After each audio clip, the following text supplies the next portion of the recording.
Eh bien, monsieur Lefer, merci beaucoup de consacrer une partie de votre journée à un peu parler de votre passé et surtout celui que vous avez vécu en dehors de la Belgique, puisque je crois que vous avez voyagé notamment sur le continent africain.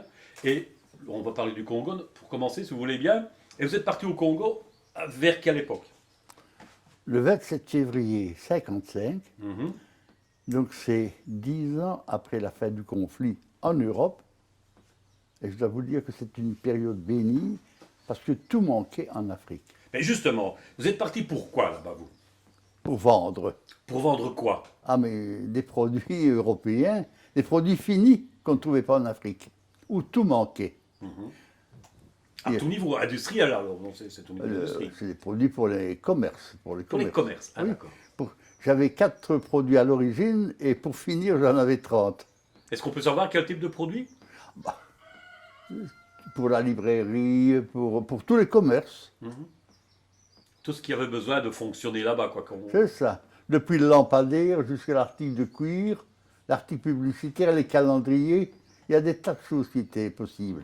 Tout manquait là-bas. Et qu'est-ce qui vous a motivé de partir par là? Est-ce que vous connaissiez déjà un petit peu comment ça se passait dans ce genre de pays? Oui, mon frère y était et tout jeune, je lisais des articles et des bouquins sur l'Afrique. Donc j'étais un convaincu puisque j'ai pris tous les risques. J'ai dû vendre ma voiture pour me payer mon premier billet. Mais voilà, justement. Alors, il y a ça. Bon, il faut investir, bien sûr, pour partir dans ce genre de mission. Et vous m'aviez dit que c'était en 1955, c'est bien Oui, ça? oui. Est-ce que, sans être indiscret, vous aviez quel âge là, à ce moment-là? J'allais avoir 30 ans.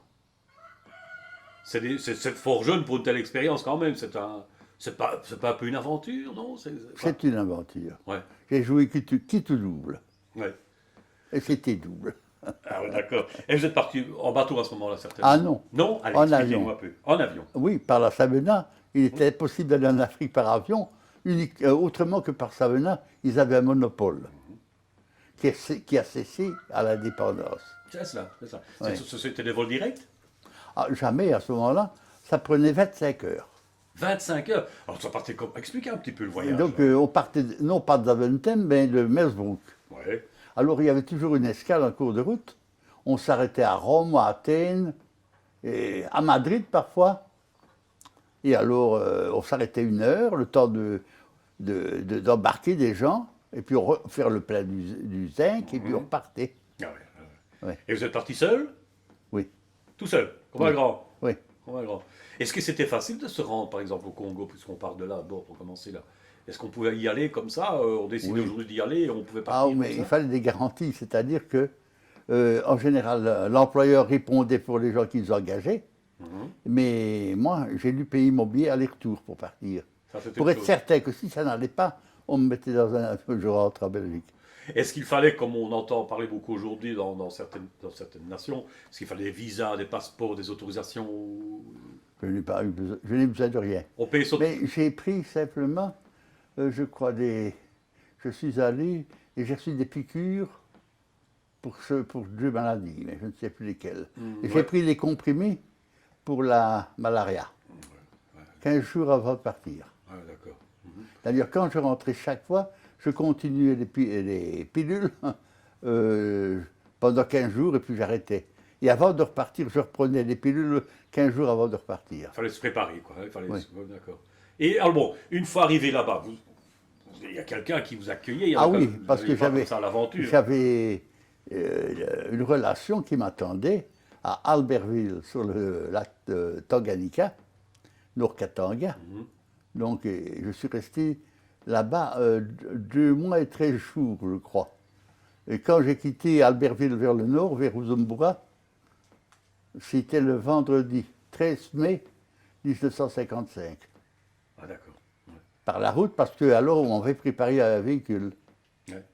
Et vous êtes parti sans rien, si je comprends bien. Vous êtes parti. 4 présentations.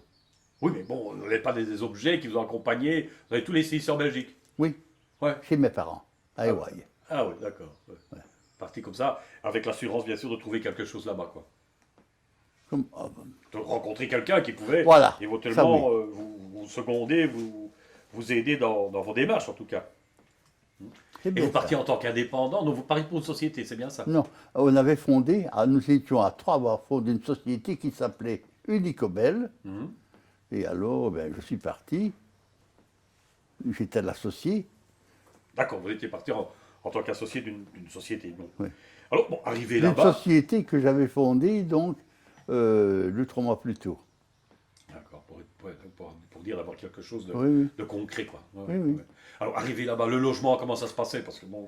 Ben, à l'hôtel, le premier logement que j'ai eu, c'était le Guest House Sabena à Stanleyville. Hmm. Un endroit qui s'appelle Simi. Ouais, ouais. Oui. Et quoi, c'était bien, c'était chic, Ah c'était oui, comment? Allez. oui. J'ai été tenu au départ à la hauteur des plafonds. Et alors, cette grande pale-là, qui tournait pour agiter l'air, pour créer un courant d'air. C'était en ville, c'était Ah non, entre autres. en dehors de la ville. Ah En oui. dehors de la ville. D'ailleurs, un chat d'aviation n'est jamais en ville. Ça dit une anecdote, ça c'est sûr. C'est vrai. C'est vrai, mais- oui, d'accord. Mais bon, justement, alors bon, l'habitation était salubre, on va dire. C'était quelque chose de très bien. Vous n'avez pas, vous Oui. pas tombé dans une gargote ou quelque chose Ah comme ça. non, ah non. Et je dois vous dire une chose, c'est que, avec le recul maintenant, je dois dire que la Belgique a fait un travail fantastique là. Hmm. Il régnait un ordre, une discipline, tout était propre et bien tenu. J'ai fait donc 5 fois le tour du Congo belge et du Rwanda en voiture, seul, sans personne avec moi, en toute sécurité. Et D'accord. j'ai jamais eu aucun problème. Ouais, vous n'aviez personne pour vous aider là-bas. Ah non, Non, vous avez tout fait tout seul. personne. Ouais, ouais. Et puisqu'on parle de logement, de séjour, avec le voisinage là-bas, comment ça se passait le voisinage était accueillant? Ah oui, il n'y avait aucun problème en ce moment-là. Oh. Moi, je n'avais pas de voisinage. Le voisinage, quand j'ai vécu, 7 ans à l'hôtel. Ah oui, Donc, je n'avais pas de voisins. pas de voisins. Si j'avais été voisin, des voisins de chambre. Oui, Pendant un maximum d'1 mois, je restais à Stanleyville, à Léo, à Uzumbura, maximum 1 mois. Et puis je repartais. ah d'accord. Ouais. Alors, justement, on a parlé de votre arrivée au Congo, de votre travail là-bas de représentant, on va dire ça entre guillemets, puisque c'était un peu ça. Est-ce qu'il fallait, quand on arrivait sur le territoire du Congo, une autorisation de travail, un genre de permis de travail ou un contrat de travail? Absolument pas. J'ai pris un registre de commerce, numéro 4347 à Stanleyville. Voilà, c'est Oui. un bon souvenir ça. Oui, et alors j'ai dû passer un examen pour conduire, un examen d'aptitude à la conduite automobile.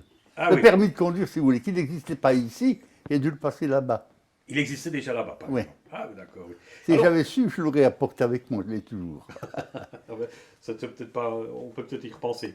Donc, la langue véhiculaire, c'était le français là. Ah, bien C'était sûr. pas un problème, non. Il n'y avait pas de problème de bilinguisme là-bas. Est-ce qu'on s'est intégré facilement? Pour moi, ça n'a posé aucun Ça problème. n'a pas été pour vous, non. Ça n'a pas été une Non, démarche. non. Non, non, non, non. Alors, est-ce que vous avez participé, en dehors de vos fonctions, je veux dire, professionnelles, est-ce que vous avez participé un petit peu à la vie active, je vais dire, du Congo, de l'endroit où vous étiez? Je parle des fêtes populaires de chez eux, ou bien des fêtes populaires qu'on nous rapportait de chez nous, je ne sais pas comment. Non, non, absolument pas. Je n'avais pas le temps. Avec tout ce que j'avais à faire pour m'intégrer dans un milieu que j'allais quitter 8 ou 15 jours plus tard. Oui, ouais, d'accord. Et j'avais des relations, des amis, finalement.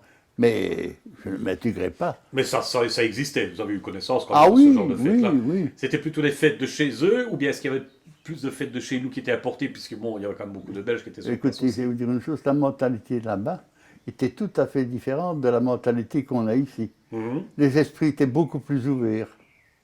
Oui, Ah oui, parce que dans mes relations, par exemple, j'avais des clients de 12 nationalités. C'était un pays, il y avait à l'époque 120 000 blancs, et j'avais des clients de 12 nationalités. Ça allait du portugais au pakistanais, au Gujarat, des gens de Bombay, qui étaient installés dans l'est du Congo. ouais. Et Qui tout veut- ça vivait ensemble. Oui, en parfaite harmonie. Ouais, ouais. On était là pour affaire et pas pour faire de la politique. Ben oui, on peut se comprendre, et chacun était loin de son pays aussi, donc il fallait s'en sortir. Ouais.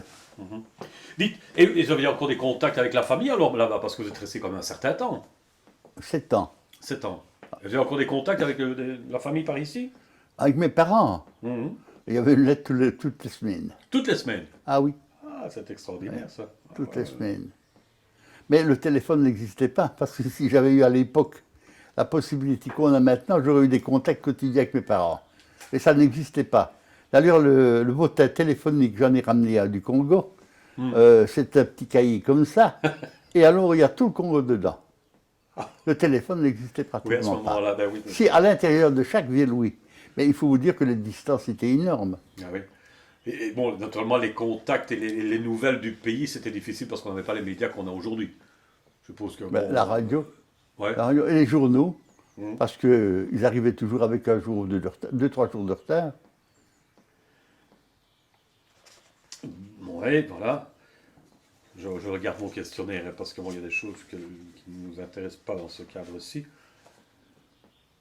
Bon, on a parlé de l'accueil hein, que vous avez reçu là-bas au Congo, donc pour vous, c'était quand même quelque chose de. Il n'y a pas eu de heurts, il n'y a pas eu de difficultés. Absolument pas. Et comme je ne connaissais personne au premier tour du Congo, du Rwanda-Rodi, j'allais directement aux banques demander des renseignements sur les firmes que je pouvais visiter. D'accord. Et là, les renseignements, ça fonctionnait. Donc l'intégration pour vous, ça n'a pas été un problème. Aucun.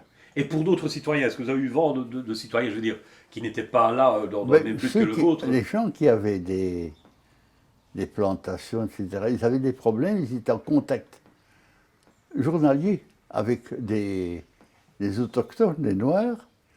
Parfois ça allait très très bien, parfois ça dépendait des caractères. De celui qui arrivait certainement. Ben, de celui qui s'installait, mais en général, quand on s'installait pour une plantation, etc., on partait de rien ou on partait d'un centre familial. Est-ce qu'il y a quelque chose de particulier qui vous a marqué plus qu'autre chose quand vous êtes arrivé au Congo? Parce que vous ne connaissiez pas du tout le Congo à ce moment-là. Donc. Ah non, il y a des choses qui m'ont marqué, c'est que les gens qui travaillaient là-bas, en général, ne se souciaient pas des problèmes géographiques, etc. Or, en arrivant à Stan, j'étais ensemble sur l'équateur et tout ce qui se trouvait, les 8/10 du pays, étaient dans l'hémisphère sud. Et, en général, ça ne touchait personne, ça. Ouais. Et puis alors, il y avait les 4 langues là-bas, vernaculaire, Kikongo, Lingala, qui était la langue de l'administration, le Chiluba, ou Kasaï, et le Swahili, qui partait, lui, le Zaïre, le fleuve, qu'on appelait Congo, par du Lualaba, et jusque Stan, tout ce qui est à l'est, par le Swahili, jusque la côte, jusque Dar es Salaam. C'était une frontière naturelle, quoi, ce qui faisait que. Ben oui, ça c'est la langue des arabisés, c'était la langue donc de l'esclavage, etc. Mais c'est une langue qui est très importante, elle est parlée dans tout l'est de l'Afrique, jusque presque l'Éthiopie et au sud jusqu'au Mozambique. C'est une langue très importante. Très, très répandue en tout cas, Oui. très, très parlée. Est-ce que vous aviez une idée, enfin, est-ce que la situation politique là-bas, à cette époque-là du moins, elle vous a un peu marqué? Est-ce que vous avez laissé un souvenir ou quoi? Ah, par après, oui. Alors, en 1959, on a commencé à parler d'indépendance. Et alors, les relations ont presque cessé avec l'Europe le 1er janvier 60, parce que la monnaie, le franc congolais, n'a plus été garanti par la Banque nationale de Belgique. Donc, à ce moment-là, il n'avait plus de valeur. Ouais. Donc c'est au mois de janvier 59 que ça a commencé un petit peu à frictionner. Là. En 1959, on a parlé d'indépendance, etc. Puis on a parlé de remettre ça à 30 ans. Et finalement, l'année suivante, c'était fait. Ah oui, d'accord. Donc il y a eu le changement, alors à ce moment-là, des villes qui portaient d'autres noms qu'on a Ah, mais c'est rebaptisés. par après, ça. C'est par après, alors. C'est l'époque Mobutu, ça. C'est après. C'est au moment où Mobutu Oui. a pris son... On a zaïranisé, si je peux le dire, tout ce qui était du Congo belge. D'accord. Ah ouais. Alors bon, justement, vous viviez là au Congo, vous étiez surtout, bien intégré, ça on l'a dit, mais au niveau nourriture, vous étiez plus porté peut-être sur les produits du coin, ou bien Là, je veux dire, sur les... je vous arrête de suite. Oui, bien sûr. La je vous en prie. cuisine des hôtels, c'était la cuisine qu'on trouve ici, Ouais. dans les hôtels, enfin. Ouais. C'était pas basé sur l'alimentation locale, sauf quand on avait l'occasion de manger une mrope. Quand Ouais. j'étais à Éville, je mangeais une mrope le samedi et le dimanche, Ouais. à l'huile de palme avec une bière, Ah oui. une cassaille ou une autre marque. C'est des souvenirs qui vous ont marqué parce qu'ils sont toujours bien frais dans votre mémoire, là, toujours bien Ah oui, présents. oui, oui, j'ai une mémoire pour ça. Ça, c'est J'ai extraordinaire. des souvenirs phénoménaux. Alors, comment, bon, sans être indiscret, pourquoi avez-vous quitté le Congo, alors? À un moment donné, D'abord, comme on ne vendait plus rien, je suis rentré chez mes parents avant l'indépendance, puisque plus rien, tout c'était, la vie économique s'est arrêtée. Moi, je ne savais plus vendre. Et en attendant, j'ai bloqué ma voiture chez Seine-Noiran, à Éville, pour la mettre sous garantie. Et alors, je suis rentré chez mes parents. Mais je suis rentré, alors, je suis revenu le 21 août 61, puisque je voyais que ça ne reprenait pas. J'avais un flat à Éville, finalement, que j'avais meublé. Un jour, je suis passé à Cologne chez Mauser. J'ai acheté une tonne de mobilier métallique, je l'ai fait livrer via l'Obito. Et je l'ai installé dans un flat, avenue de Saillot. Et alors, il fallait bien que je règle tous ces problèmes-là. Bien sûr, ouais, d'accord. Donc là, vous êtes rentré en Belgique et par après, quelques années après peut-être, je ne sais pas, est-ce que vous êtes retourné encore au Congo? Ah oui, Oui. je suis Toujours revenu. pour affaires. Donc, je suis rentré le 21 août 61. J'ai fait un stopover de 3 jours à Uzumbura où on me devait de l'argent. Puis j'ai repris l'avion jusqu'à Éville. Et les troupes de l'ONU commençaient à arriver, n'est-ce pas? Et ça se préparait. Ce qui s'est passé. Parce que Tchombe avait engagé des mercenaires. Et ces gens dans Katanga étaient encadrés par les anciens de la force publique, des Belges. Donc ce n'était plus vraiment sécurisant quand même. Non, il y a eu des combats assez atroces. Je me rappelle de la prise de la poste. J'ai vu tuer 3 gendarmes Katanga devant moi. Et alors, c'était intenable. Et j'ai quitté alors Éville le 24 décembre 61 avec un groupe de Belges qui connaissaient la région. On est parti via la cité indigène et on a gagné Ndola, en Rhodésie du Nord, qui est maintenant la Zambie. Ah d'accord. Oui, alors là, j'ai vécu à l'hôtel. Et puis alors, j'avais ma voiture et j'ai vendu en anglais pendant 3 mois et demi en Rhodésie du Nord, Rhodésie du Sud. C'est à ce moment-là la deuxième fois que je suis allé à Béra. Et puis alors, j'ai transmis les offres en Europe. J'ai vendu ma voiture à Salisbury, qui est maintenant Harare, le patelin de Robert Mugabe, n'est-ce pas? Et alors, la Sabena, le monopole, était terminé. Et alors, pour rentrer chez moi, j'ai dû employer 3. C'est l'UAT que j'ai pris à Salisbury jusque Brazzaville. Là, j'ai passé le fleuve. J'ai une photo ici d'ailleurs. Et je suis allé passer 8 jours chez mon frère. 8 jours après, j'ai suis repassé le fleuve. Je suis allé à Brazzaville reprendre l'avion. Mais ce n'était plus UAT, c'était Air France. Jusque Paris, et puis de Paris, ça mena jusque Bruxelles. C'est incroyable. C'est un fameux périple, ça, oui. Oui. Oui. Alors j'avais donné un coup de fil à mon père qui m'attendait à Mersbrook. Ben oui, justement, parce qu'on se demande, ça a pris combien de temps à peu près ça pour ce chemin du retour, c'est quand même... Ah non, ça je suis rentré, les avions c'était, il y avait une correspondance ensemble. Ça se mettait bien, quoi. Ah oui, Ouais. Vous avez l'intention de retourner un jour au Congo encore? je crois que ce serait difficile parce que le Congo n'est plus ce qu'il était. Je crois que j'aurais ma voiture, je roulerais 10 km, je serais arrêté pour me rançonner quelque chose en fait. Oui, ça a fort changé d'après vous, oui. Vous avez gardé ce souvenir-là apparemment. Ah oui. Ouais. Donc c'était insécurisant pour le citoyen, pour... Maintenant, vivre là-bas, Ouais. je ne sais pas comment ils vivent, Ah oui, d'accord. comment ils se sentirent. Vous avez encore gardé des contacts avec des gens là-bas? Via des amis, etc., je reçois des mails par mois sur le Congo. Encore toujours aujourd'hui? Oui. Oh, c'est bien ça. Oui. si vous avez un email, vous me le donnerez, je vous enverrai des nouvelles de là-bas. On peut y penser, pourquoi pas, Oui. oui, oui, oui.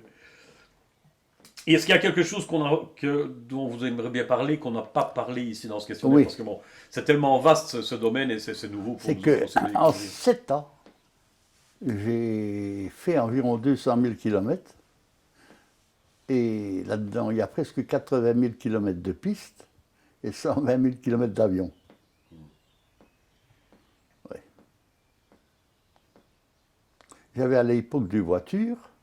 J'avais un station-wagon américain 6 cylindres pour faire les tours de ces pays-là. Et j'avais un cabriolet qui m'attendait à demeure chez un garagiste d'Eway quand je faisais mes tours d'Allemagne.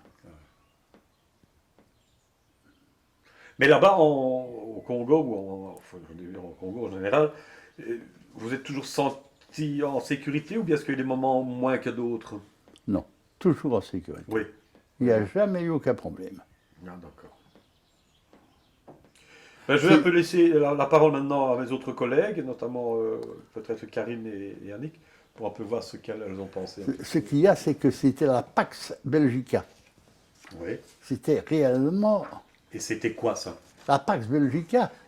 Il y avait une force publique, il y avait une autorité belge, et il n'y avait pas de question, sauf la dernière année où on a installé à l'université d'Elisabethville, les sections néerlandaises, avant ça n'existait pas. Ah, d'accord. C'était unilingue français. Uniquement. Oui.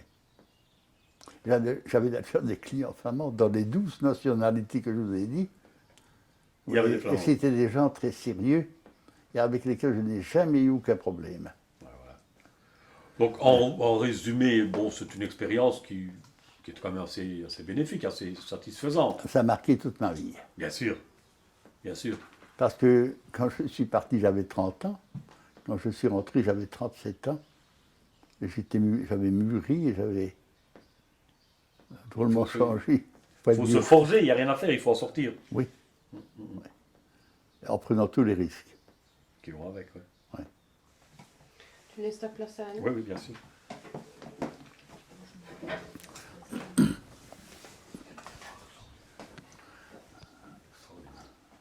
Il n'y en a jamais autant bu José. Vous osez vraiment, c'est pareil. Oui. Tu peux. Eh bien, bonjour. Moi, je Bonjour, suis madame. donc Annick Marchand et je suis née à Léopoldville et je suis partie fin 1959 au moment où il y avait le problème avec l'indépendance. Les premiers troubles. Oui. Il y a une chose qui, je ne sais pas si ça vous a frappé également, mais ma mère me disait que quand elle allait faire ses courses pour préparer la nourriture, etc., elle allait toujours chez les Portugais. Est-ce que vous avez eu aussi un contact privilégié avec les Portugais par rapport aux autres? C'est-à-dire qu'il y avait donc assez bien de nationalités différentes et que les Portugais étaient surtout dans les régions avoisinant les colonies portugaises, notamment l'Angola. Et c'était un peuple extrêmement travailleur et sérieux.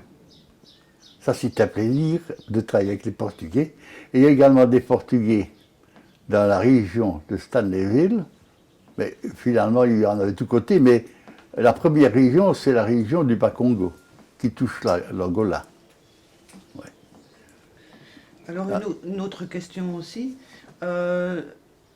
Quand ils sont arrivés là-bas à Léopoldville, donc eux, mon père était banquier, donc ils avaient, si vous voulez, un genre de contrat avec la banque. Et donc ils avaient un contrat qui durait 3 ans. Donc ils sont arrivés à fin 1954, ils sont partis en 60 puisque c'était le deuxième cycle qui était terminé. C'est ça. Bon. Mais alors, ce qui m'a étonné, c'est que vous avez dit que beaucoup de gens étaient heureux de vivre là-bas, de vivre en Afrique. Les Européens, enfin les Blancs, vous avez rencontrés. Et ma mère, elle avait l'air de dire plutôt le contraire. C'est-à-dire que, en général, les hommes étaient heureux à 100%, mais les dames avaient des problèmes parce que il y avait un boy pour tout. Donc, elles n'avaient pas grand-chose à faire. Il faut dire qu'il manquait peut-être des relations entre eux. Et le Congo n'était pas. Ici, les groupes humains sont plus compacts, plus fermés. On vit entre banquiers, on vit entre notaires, on vit entre ouvriers, on vit entre syndicalistes, etc. Là-bas, tout ça n'existe pas. Il faut se forger des relations, se faire des amis. Et vous avez parlé du boy. Est-ce que vous avez eu à un moment donné, quand vous aviez une habitation à vous, pas un hôtel, est-ce que vous aviez aussi un boy avec vous? Non, jamais. Si, j'en ai eu un, mais un mois ou deux. Et vous m'avez parlé tout à l'heure dans votre voiture. Qu'est-ce qu'il y avait? Vous m'avez dit qu'il y avait une caméra. Vous pouvez un petit À peu côté décrire. de moi, Oui. j'avais donc une grande banquette, c'est une voiture américaine. J'avais une caméra, une carabine 22 long rifle FN, trombone qu'on disait, une caméra paillard, 8 mm, et un appareil photo Rolleiflex. Et pourquoi un carabine? Parce que vous avez dit que vous vous sentiez en sécurité. Parce que tout le monde avait des armes, et vous savez, à 30 ans, toutes les fantaisies, quand vous avez les moyens, qui vous passent par la tête, vous les accomplissez. Alors j'ai acheté cette carabine à Stanleyville. Pour ça, je m'en suis jamais servi. J'ai tué une fois un canard, et je l'ai toujours regretté, surtout d'autant plus que je suis pour les animaux. Ouais. Est-ce que vous avez été ennuyé par tout ce qui est insectes? Parce que je sais bien qu'il y avait... Les moustiques. Ouais. Ouais. Il y a des régions où c'est vraiment, ils sont drus. Mais n'empêche qu'il y avait des services, je ne me rappelle plus le nom, qui passaient réellement tout avec des appareils, les canalisations, etc., pour tuer le maximum. Il y avait des régions où il n'y avait rien. Par exemple, à Uzumbura, qui est maintenant Bujumbura, il y a encore des moustiques. La ville est à 800 mètres d'altitude, le lac est à 760 mètres d'altitude. Il y a des moustiques. Mais Bujumbura est le coin le plus bas du Burundi. Vous faites 1 kilomètre, vous êtes à 1200 mètres d'altitude, il n'y a plus de moustiques. Donc tous les gens qui ont un commerce à Bujumbura ont une villa dans la montagne. Est-ce que vous avez dû être soigné? Je veux dire, est-ce que vous avez attrapé une maladie ou quoi? Dû aller à l'hôpital ou dans un autre centre? Je ne me rappelle pas. Je ne me rappelle pas de ça. J'ai une fois visité un docteur à Bukavu, je ne sais plus. Il s'appelait Kalkiewicz. Il était d'origine polonaise. Il avait une maison incroyable parce que ultra moderne, avec des sculptures plantées dans le mur, très sympa. C'est le seul docteur que j'ai eu. Est-ce que vous avez ramené justement, parce qu'on parle des sculptures, des objets Oui, euh, que j'ai acheté en cours de route. vous avez toujours gardé? Oui, j'ai un tambour, des boucliers et des statues, des statues et des masques. Et ça, vous les avez gardés avec Oui, vous? précieusement. Eh bien, je vous remercie beaucoup pour la conversation que nous avons eue ensemble et ça m'a rappelé des souvenirs de là-bas, Oui. du Congo. Je suppose que vous avez quitté à 5 ans. Vous n'avez aucun souvenir d'un mot bantou Non, dans votre Non. mémoire, non? non, parce que nous, on n'avait aucun contact. Quand je vois les films que mon père avait réalisés, nous n'avons aucun contact avec les Noirs. Donc, moi, je n'ai jamais parlé avec eux ni rien. Donc, Ah oui. on était dans notre Moi, j'ai monde fait avec eux. un des montages, j'avais, je crois, c'est 36 films 8 mm. Et j'ai une personne qui s'est occupée du montage et j'ai réuni tout en 6 films vidéo. De tous les coins du Congo. Merci également, madame.